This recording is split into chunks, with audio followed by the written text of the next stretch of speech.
So ever since I started rendering, I've always used V-Ray. I tried using Lumion, Octane, Cinema 4D, and all that stuff, but honestly I kept coming back to V-Ray. But all of that changed when I tried Enscape. At first I was still skeptical, like there's no way this can be as good as V-Ray renders, and honestly if it's being judged in pure render quality, V-Ray is the more superior rendering software. With that said, rendering images is so much more than just pure render output. You have to consider the render times, the ease of use, and generally just the pure fun of using the rendering software. At first I didn't want to like this software because you know I was a V-Ray fanboy, but when I saw my girlfriend Crystal use Enscape, I was like, hold up, what the jeeba? She was rendering Revit files like it was just a game, and the output looks similar to my V-Ray renders that took me a ton of man hours to do. Time I could have spent watching anime. So TLDR, I tried Enscape for myself, and to say that I was blown away is an understatement. With that being said, here are my first impressions, and take note guys, these are just my first impressions. Like I've only spent 2 hours plus or minus 30 minutes using this rendering software because you know, busy architecture days. Anyways, let us start with what I disliked with this software. So during the short time I spent using this software, I found the advanced render settings a bit lacking. So for one, I could not find a way to adjust the ambient occlusion of my renders, and that's about the only negative thing I could say about this rendering software and its performance. The only other downside I could think of is the price, which is at the time of recording this video is at $39 per month, which is like $10 more expensive than a V-Ray license.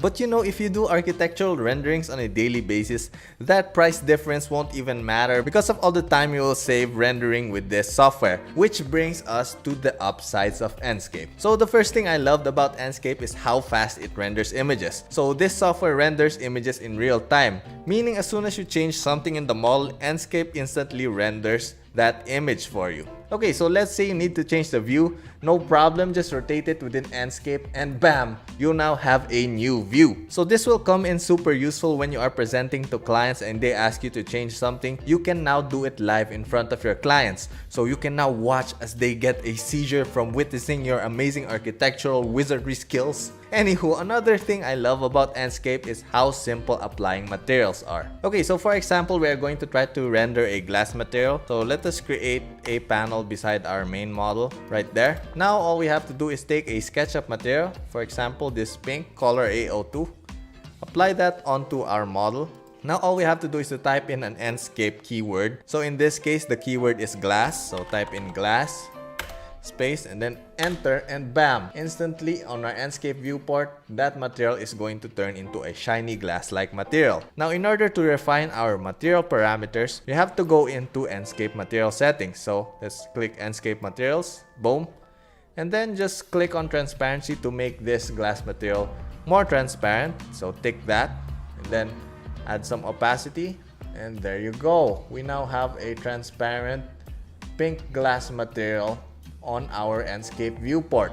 So there you go, realistic glass in a matter of seconds. That would have probably taken me like 10 minutes just to render and experiment a glass material like this in V-Ray. Now there are a lot of Enscape material keywords like grass, steel, plastic, water, vegetation, emissive, and a ton more. So realistically, any material you want, you can make it within Enscape. Another thing I love about Enscape is the asset library. So the asset library is basically like the SketchUp 3D warehouse where you can download 3D objects and place them directly on your model.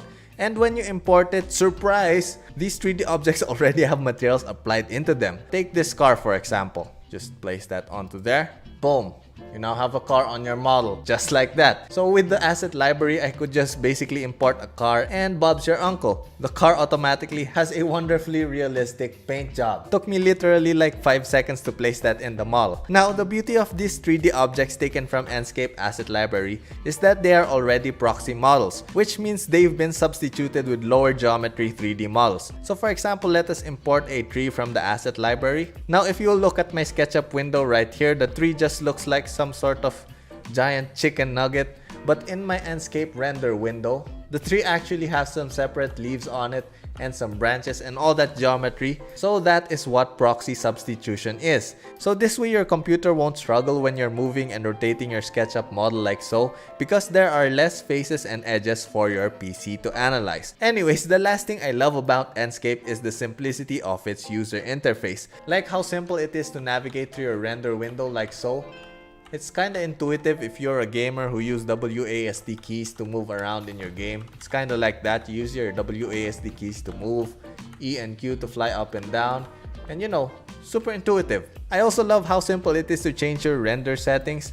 So when you open your Enscape render settings right here, you'll be greeted by this small simple pop-up box. So here you can change a bunch of settings that would have otherwise been super complicated in vray. Like the depth of field, you can like change the depth of field right there, like make it super shallow.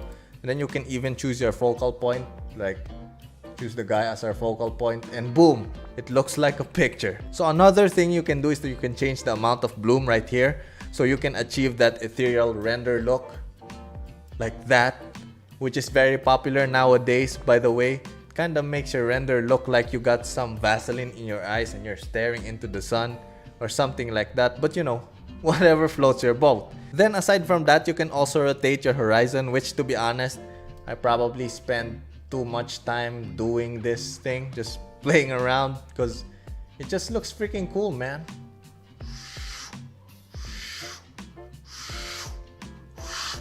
Anyway, another setting I spent way too much time and had too much fun playing with is the cloud setting. So with Enscape, you can adjust the density of the clouds like so. Boom, cloudier, clear skies. I feel like Bruce Almighty right now. You can also change the variety of the clouds like so. I don't know what changed. And then you can add cirrus amount, whatever that means. So let's add some cirrus. Boom. Less cirrus. More cirrus, less cirrus. So there's a bunch of other settings that I do not understand, like contrails, longitude, latitude, and all that other stuff. So talking about stuff I do not know, one thing I do have to experiment with though is the video rendering, because here in the capture settings, I could see that there's like a video quality setting. I still don't know how to export videos though, but I will learn, and once I learn, oh boy, get ready for a tutorial. Anyways, that about wraps up my quick impressions of Enscape for SketchUp. Overall, I think that this is a great rendering software. The image quality is on par with Lumion and just a tad bit lesser than vray. But with that being said, here are some of the renders that some other people did with Enscape. Ooh boy, those are some great renders. And then here is my render, which I did for just 2 hours, which is like mind-blowing to me. With my old workflow, this would have probably taken twice the time, with modeling, downloading the 3D objects, applying the materials, then rendering, then test rendering, and then re-rendering, then changing the view and then rendering again. You guys get the point. There's just so much time wasted in rendering stuff. Anywho, if you guys have the money, I suggest that you guys go get Enscape, or you guys could download this for a free trial on their website. But it only lasts for 14 days though. So yeah, with that said, I'ma end the video right here. Thank you guys for watching. I will see you on my next video. Flying peace!